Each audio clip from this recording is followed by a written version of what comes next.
What's up, you guys? Carlos Toro here for Fightful.com, Fightful Wrestling, Fightful MMA, here with the latest on the world of boxing. New Fightful Boxing newsletter is out already. You can check it out at the front page of Fightful.com, which just released about an hour ago from recording.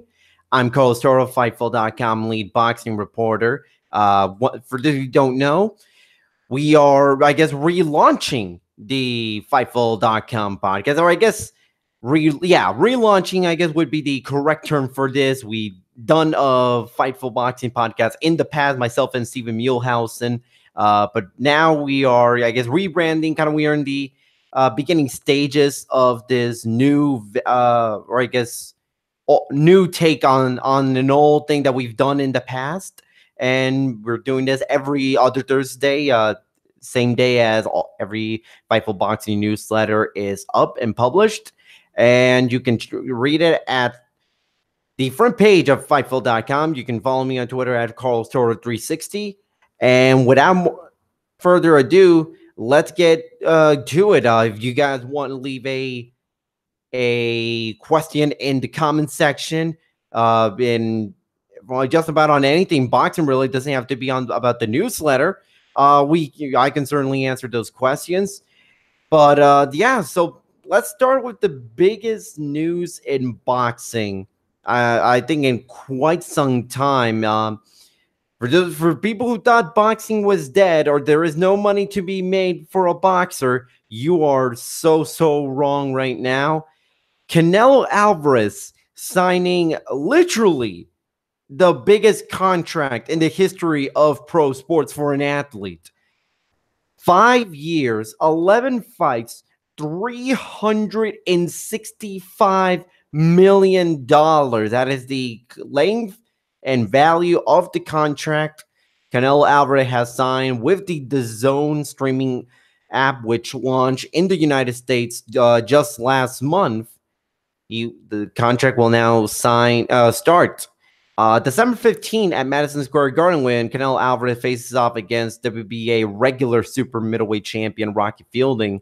And boy, I gotta say, this came out of left field. Not the fact that Canelo Alvarez is going to be fighting on DAZN. I think based on the fact that he's fighting a Matchroom Boxing fighter, and Matchroom Boxing does have an existing relationship with DAZN,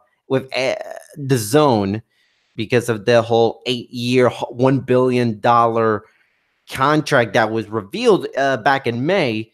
And I was part of the inaugural press conference, or I guess the inaugural event they held in New York. And you can read that in Fightful.com, where I talk with the likes of Michael Buffer, who is now the exclusive ring announcer for these Matchroom Boxing USA shows on DAZN. I've spoken to John Skipper, who was instrumental in getting this deal done. So here's what happened. So this all started pretty much immediately after September 15th. Canelo Alvarez beating Gennady Golovkin. He's become the biggest star in the sport, unquestionably. You can make an argument maybe for Anthony Joshua just because of how big he is in Europe. But I think by all metrics, or by most metrics, Canelo Alvarez is the biggest star out there in the sport of boxing. And, especially with the win over Gennady Golovkin, a pay-per-view that did at least 1 million buys. Reports are saying 1.3 million or 1.1 million, somewhere in that ballpark, 1.1 to 1.3 million buys. But his contract had expired, or more or less had already expired with HBO, who was handling pay-per-view duties for Canelo's fight against Gennady Golovkin. It expired. He immediately became the free agent that everyone wanted, from Fox to Showtime to ESPN to DAZN, and who knows, maybe other platforms. But the problem was, for at least from the HBO front, was that they weeks later they shut down, or a little more than a week after that pay-per-view, HBO announced that it will no longer do regular boxing broadcasts starting in 2019. So now it was essentially a free-for-all for for Canelo Alvarez and all the other fighters that had contracts with the HBO, talking about Gennady Golovkin, his deal also expired. Sergey Kovalev, who has been one of the bigger stars for HBO the last 6-7 years, especially with all the great fights he's had, the pay-per-views he's headlined, the battles against Bernard Hopkins on HBO. I remember I was there in Atlantic City when Kovalev really made a name for himself when he beat Bernard Hopkins. The fights against Andre Ward, Kovalev, and plenty of others, the super flyweights like Shishiket Sorung Visai. Those deals, those guys have now become free agents, and Canelo Alvarez was the biggest free agent of them all. And so John Skipper, who was hired by Perform Group, the media company that owns the DAZN streaming service, John Skipper was put in there, was hired to sort of help lead this U.S. expansion. They're already done DAZN in Japan and Canada and Germany, and based on what the people from Perform has told me, has done extremely well in terms of subscriptions and the revenue made. For those who don't know what DAZN is, DAZN is kind of this streaming service that's completely about sports. I remember they've likened it to Netflix. It is kind of like the Netflix of sports, obviously, but with live airings of events. And DAZN in Canada or in Japan, they have the rights to a lot of sports like football, Major League Baseball, soccer, lots of different sports. So they expanded into the US, and the big grab was boxing. And back in May, they announced that they're going to be doing 16 US shows from Matchroom Boxing, along with plenty of others, on an 8-year, $1 billion contract with Matchroom Boxing, who is, I guess you could call them the biggest, or at least one of the two biggest British boxing promotional companies out there in the world. And really, it kind of started this change, or I guess it really started this war between all these other networks and all these other streaming options as to who would be the supreme ruler, the number one in the land of the United States. And HBO, for 45 years, they've had a strong hold on the boxing market. But with HBO no longer around, it's now become a free-for-all between Showtime with its relationship with Premier Boxing Champions, same with Fox. Both networks signed long-term deals to show PBC boxing on their respective networks for years to come. You got ESPN. They had their successful relationship, I would say, thus far with Top Rank Boxing. Top Rank has arguably the two biggest pound-for-pound stars in the sport, in Vasily Lomachenko and Terence Crawford. But now you have DAZN with Matchroom Boxing and now Golden Boy Promotions, because not only is Canelo moving on to DAZN, the entire Golden Boy cast roster is going to Golden Boy to DAZN. So you're talking about guys like Jorge Linares, Joseph Diaz Jr., Ryan Garcia, Virgil Ortiz, Diego De La Hoya, Ray Vargas, David Lemieux. All those guys, they are jumping ship from HBO to DAZN, and that is a really, really big game changer, because now you're talking about not just the biggest star in boxing, but one of the, I guess you'd say, better rosters for a promotional company in the US coming to DAZN. So now you have Matchroom Boxing, you have the British guys, and you have the people associated with Matchroom Boxing that don't necessarily have deals with that don't necessarily are exclusively signed to Matchroom Boxing. You have guys like Maurice Hooker, the WBO junior welterweight champion, who signed on to be a part of Matchroom Boxing and have his fights being shown on the Zone, Alexander Usyk, who is the undisputed cruiserweight champion, he's also going to be fighting on the Zone. His next fight against Tony Bellew later this year, next month, I believe, is going to be on the Zone. That should be a pretty good scrap. And now you have the Matchroom Boxing USA roster, which includes, I guess, which is the two biggest names are Demetrius Andrade and Daniel Jacobs, both of them fighting for a middleweight title on October 20 and October 27. Andrade this Saturday against Walter Kautondokwa for the WBO middleweight title, and you got Daniel Jacobs fighting for the IBF title on October 27 in Madison Square Garden. So now we are entering this, I guess, much in the same breath as WWF and WCW kind of had their own network wars for ratings supremacy in professional wrestling in the 1990s. It was dubbed by WWE a few years ago the Monday Night War because of the constant battle between the two shows for WWF and WCW happening on Monday nights. I guess you can really start dubbing this the Saturday Night Wars between DAZN, ESPN, and Fox and Showtime. And this is going to be really, really big for boxing because now it's a message to all the other networks and to really the fans at large saying the Zone is not going to be some sort of passing fad. It's not going to be this thing that many, many people, and I cannot tell you how many people had already written the eulogy of the Zone really highly unfairly when they were just coming out. And some people thought, well, where's the big American star? Eddie Hearn promised us a big American star for the Zone. Where is it? He wasn't getting Deontay Wilder. He wasn't getting Mikey Garcia. He wasn't getting the Charlo twins. But he did get the big name out there, or at least not Eddie Hearn specifically, but the Zone got the biggest name out there in Canelo Alvarez.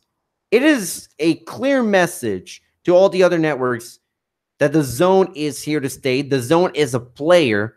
And really, streaming is going to be the future of this. I mean, of course, television will always have a future in fighting and broadcasting boxing events. Obviously, you can't, completely disregard ESPN and Fox and Showtime because they're just as important in keeping boxing alive and growing boxing in ways that online streaming still cannot in this day and age. It does, online streaming does not create new fans in just about anything because you still need something very easily accessible for fans to sort of latch onto and first become fans. And then you can maybe think about some of these other methods such as online streaming. And that's where television plays a very, very big role in. They help keep boxing alive. It's the easiest form of media, I guess, in some regards, for fans or for potential new fans to sort of watch and kind of latch on and become fans of the sport and then potentially get the Zone. So now you have Canelo Alvarez, and this deal is absolutely gargantuan. I mean, just $365 million. Just to give you an idea, the largest contract in Major League Baseball right now, and among the four professional sports in the United States, MLB, NFL, NBA, and NHL, the largest contract between those four leagues is the 13-year, $325 million contract for New York Yankees slugger Giancarlo Stanton. And Canelo Alvarez is less than half of that, in terms of contract years it's less than half than Stanton's, 13 years versus 5 years. He's going to, and it's actually, and Canelo Alvarez is actually higher. So Canelo Alvarez isn't just making more money per year. He essentially is making bank every year, every day, actually. I actually was making that calculation. So 200, so if we were to divide the $365 million in the 5 years, and we're just got to get split that up per day, Canelo Alvarez is making $200,000 a day. You have an idea how much? It's almost insurmountable. You're looking at guys. I've seen purses for guys competing in main events on HBO, on Showtime, make less in that main event. The Canelo Alvarez is getting that per day. It's absolutely incredible. And really, it's amazing how the sport has kind of evolved to the point where this kind of contract is coming. It's incredible, and good for Canelo getting paid. He is the biggest star of the sport, and in some respects, he really should be getting paid as the biggest star of the sport. And this is the kind of news that will attract other fighters to DAZN. This is the kind of news that will get people talking. It's got social media talking so much just on the contract alone. Now imagine when Canelo Alvarez actually steps into the ring on December 15th against Rocky Fielding and actually wins. That's going to be huge for boxing. Good on DAZN for making this possible. And DAZN with the World Boxing Super Series and the Matchroom cards, and now with the Golden Boy boxing cards, which according to the deal is going to be 10 yearly cards starting early 2019. That's for $10 a month. That is a huge, huge deal for boxing fans. I think it's maybe arguably the biggest, the best deal you can get for a boxing fan here in the U.S. Thank you so much to Adam Pearson, who in the chat asked, do you think Amir Khan versus Kell Brook will ever happen? That's an interesting question. And man, I think it will. I don't think it's going to happen. It's not going to happen this year.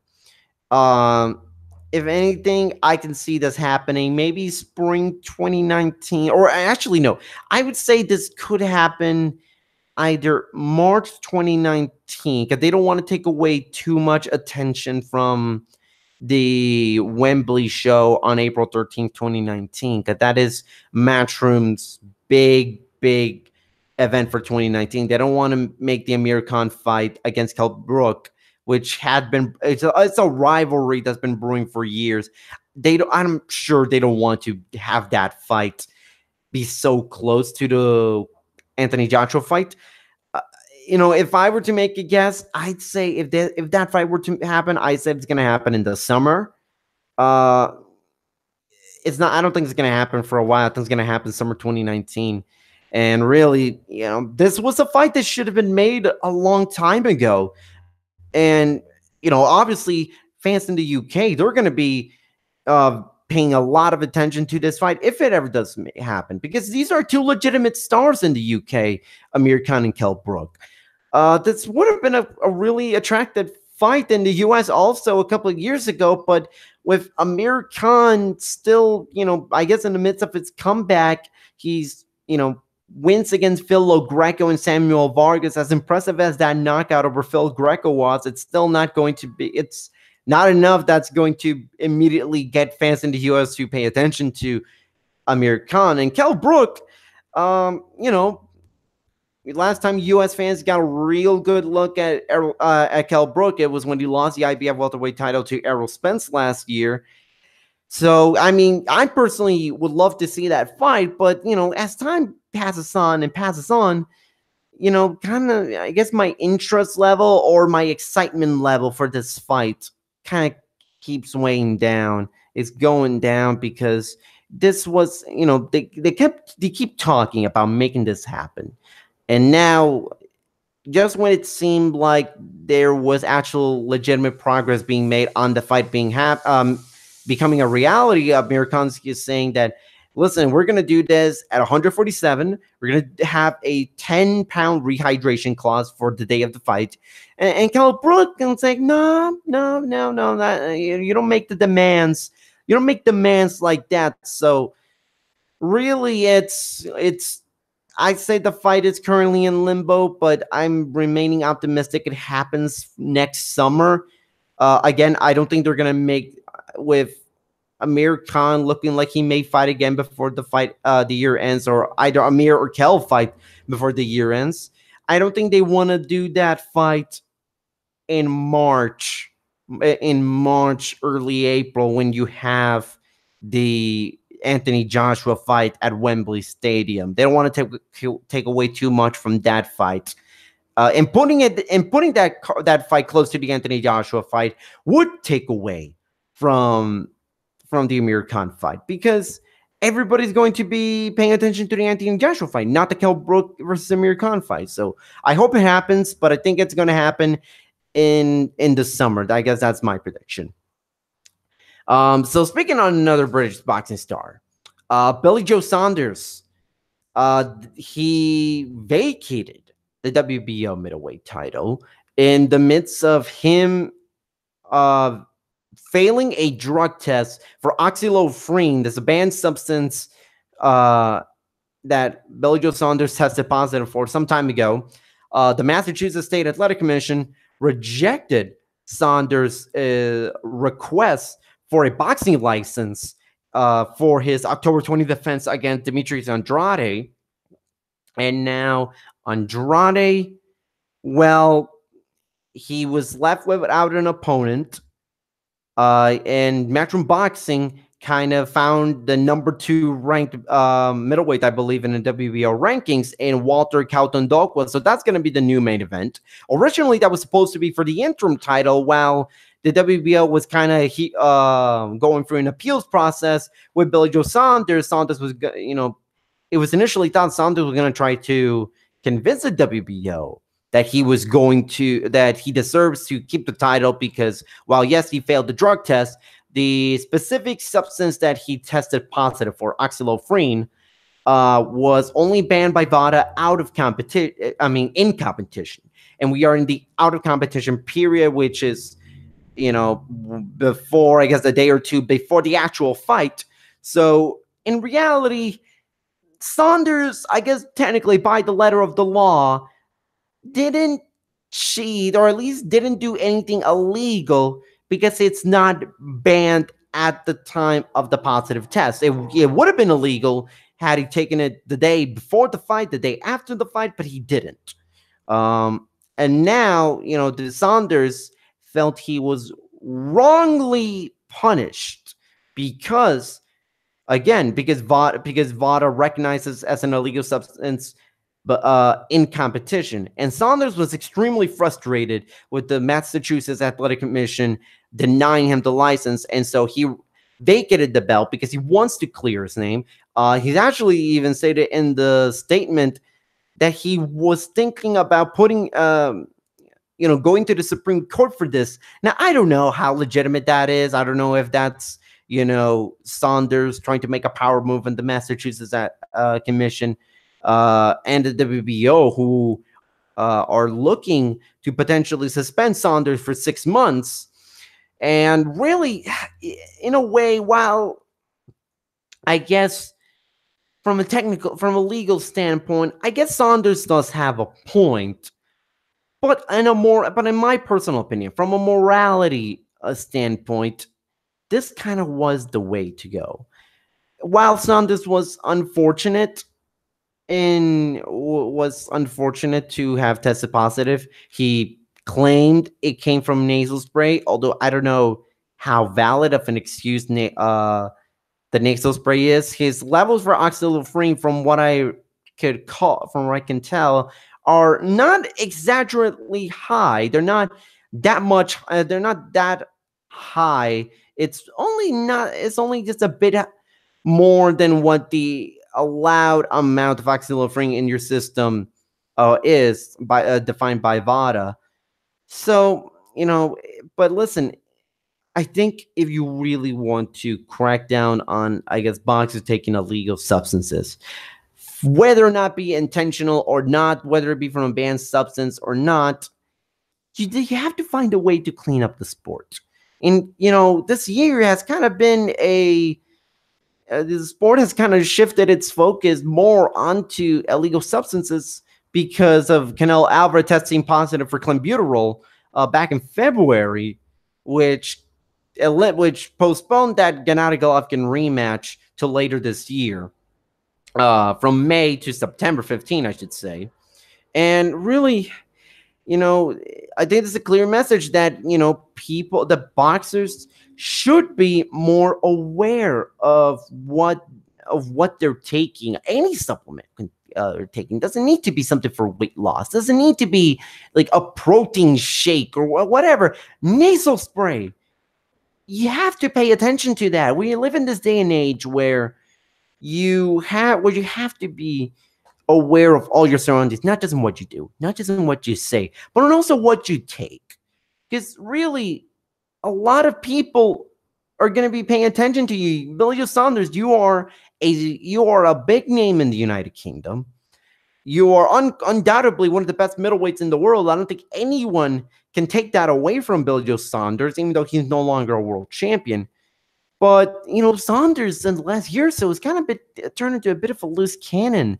When you look at, this came immediately right after Saunders posted that video was released of him just, I guess, bothering or I guess taunting that woman who appeared to be a drug addict, and Saunders was just offering crack, offering drugs, offering stuff that you shouldn't be offering for doing these ludicrous things, such as doing sexual favors to your friends, to slapping random strangers because you trick them into calling them into saying that they're a pedophile.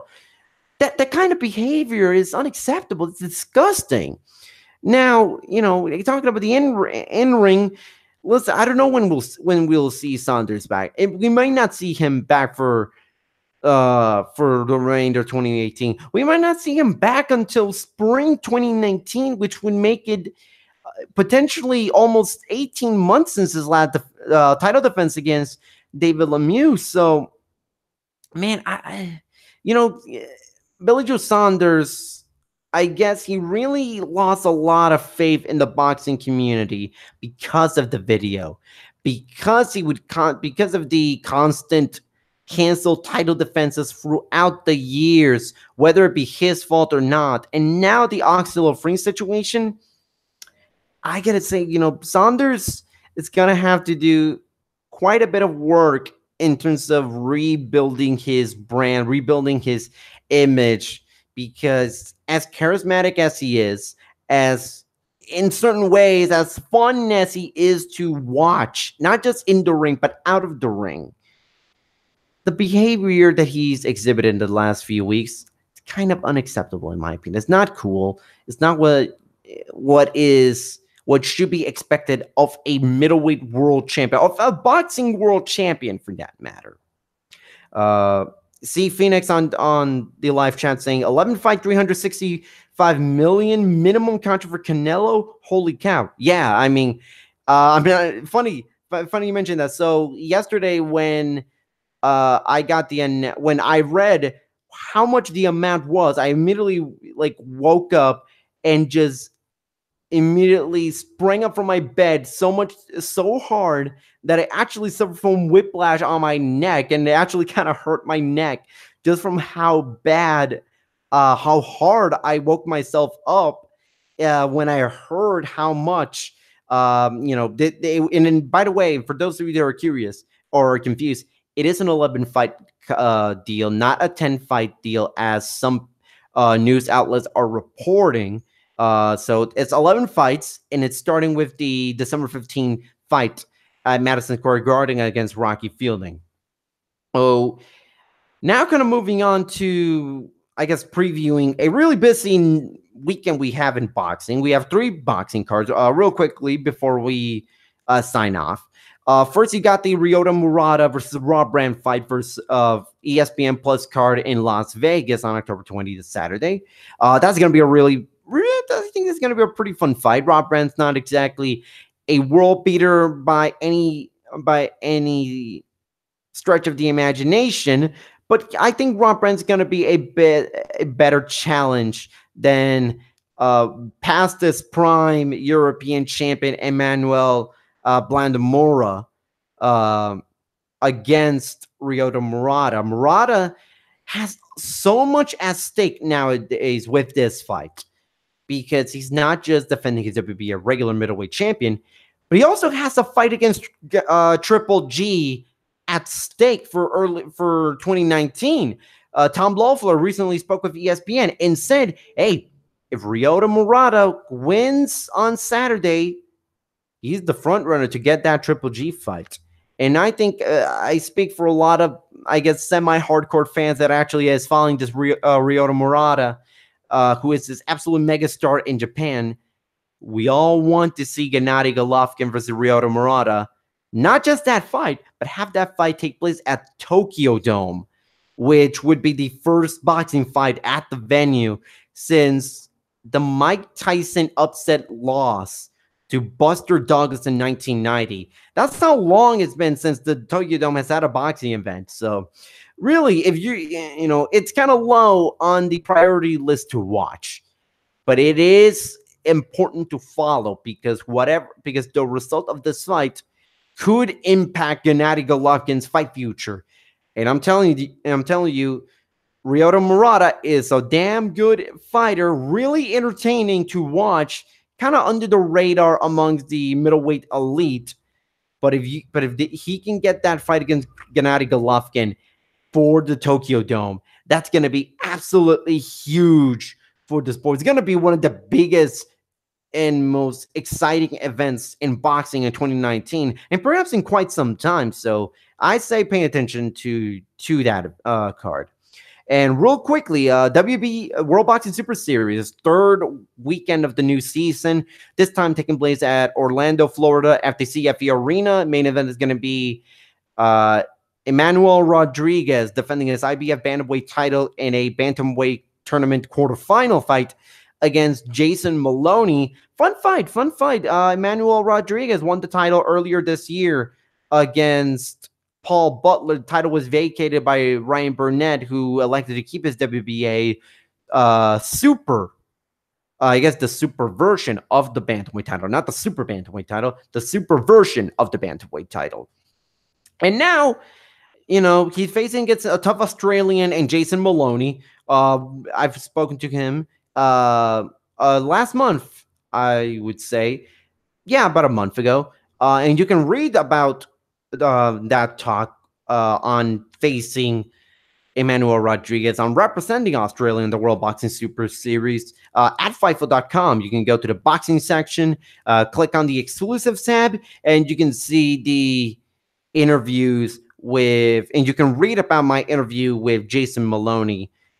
Shout outs to Tony Tolge, his manager, who helped facilitate this, not just interviews with Jason, but his twin brother, Andrew Maloney, who is a top contender for a super flyweight title.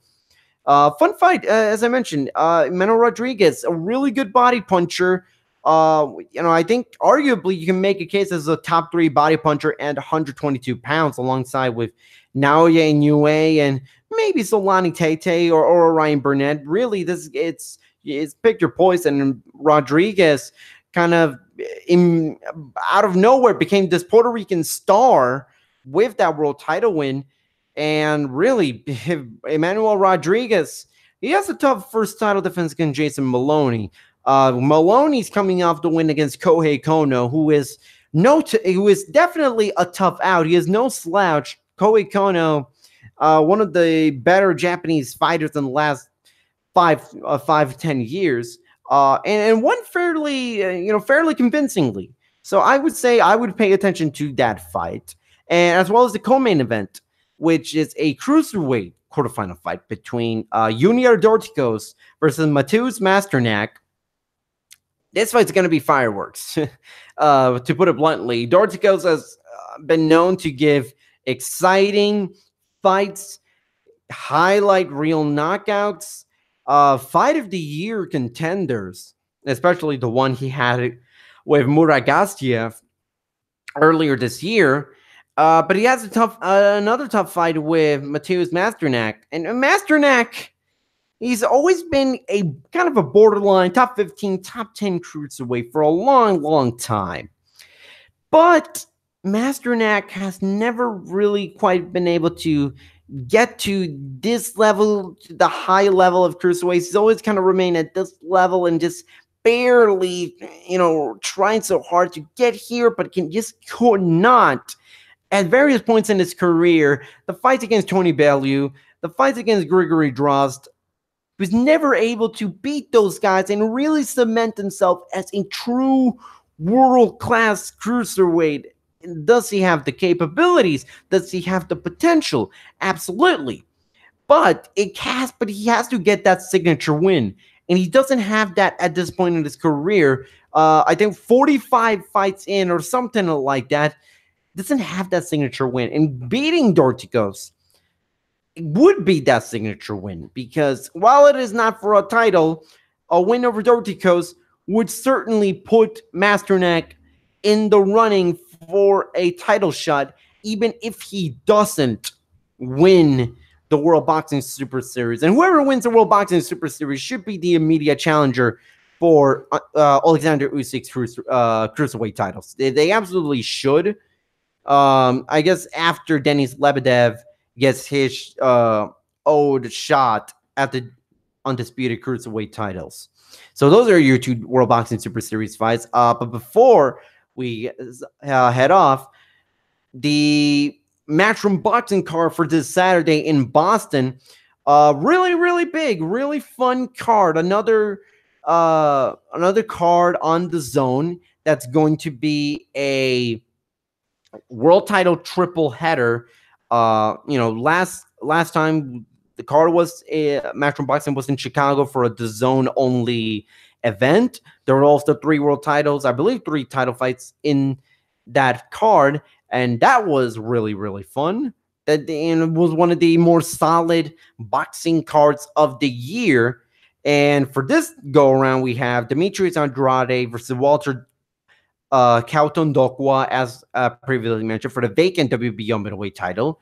You got Tevin Farmer making his first title defense of the IBF super featherweight belt against James Tennyson, and you got Katie Taylor defending her unified WBA and IBF women's lightweight titles against Cindy Serrano, the sister of Amanda Serrano, who is, as previously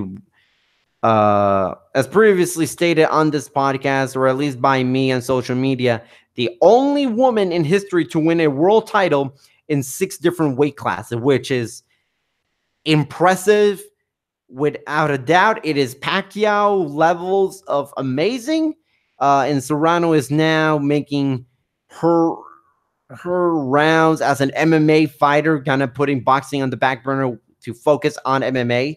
And now you have her sister, who is also a former world champion in her own right, fighting against Katie Taylor, who, is arguably a top 3 women's pound-for-pound boxer. And in such a short time, she's only had 10 pro fights, and she already has made her presence felt in the women's lightweight division by winning 2 world titles in just a few fights into her career. So that'll be another. All these fights, they're very fun in paper. If I were to want to make quick predictions, I'd say Demetrius Andrade wins the WBO title by late round stoppage in a really fun fight. I think Kautondokwa is going to give Andrade some trouble. Kautondokwa does possess a lot of power. I think he's going to give Andrade a lot of trouble before Andrade wins via late round stoppage.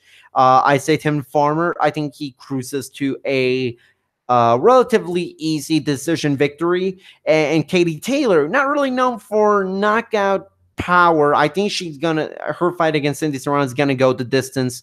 I think it's going to be a somewhat close decision. Cindy Serrano is certainly a tough customer, a tough fighter, arguably the toughest fighter Taylor has faced so far. But I think Taylor's going to come out on top with a close decision win. Other fighters announced for the card. You got Kid Galahad versus Toka Khan Clary, Tommy Cole versus Ryan Kilshuski. I hope I'm pronouncing that correctly. You got Mark DeLuca, Scott Quigg, Sean McCoe, plenty of other fighters on that card. I believe it's starting at 4 p.m. Eastern on Saturday. You can check that card out on DAZN if you're in Canada or in the US. And I think that about wraps it up for this edition of the Fightful Boxing Podcast. Again, this is not really my usual podcast spot where I do this, but we had some electrical problems where I normally do the podcast, as is the case with the situation here in Puerto Rico post Hurricane Maria from 2017. But hopefully this podcast, hopefully you were able to watch and listen to this podcast without much trouble or without much issues, without much audio and visual issues. Let me know in the comments. Let me know on Carlos Toro 360 what you think of this podcast. What do you think of Canelo Alvarez making this huge deal with DAZN, $365 million for the next 5 years and 11 fights? What do you think of Billy Joe Saunders vacating his middleweight title? Should he have been given a chance to keep his title? Should he have been licensed by the Massachusetts State Athletic Commissions? What do you think of the World Boxing Super Series right now in this second season? I think it's going really, really well. You got now Inoue making waves with 70-second knockout victories. You got Zolani Tete advancing. You got Cairo Relic. You got Andrew Tabiti winning their respective fights to advance to the semifinals. What about Matchroom Boxing? What do you think of Matchroom Boxing's current expansion into the United States territory? You let me know on Carlos. But again, my Twitter handle is Carlos Toro 360. That's Carlos Toro 360 on Twitter. And thank you so much for tuning in. Thanks for those who participated in the live chat. And I will see you next time. Carlos Toro for Fightful.com. Fightful Boxing Newsletter. You can check it out on the front page of Fightful.com. And I am signing out.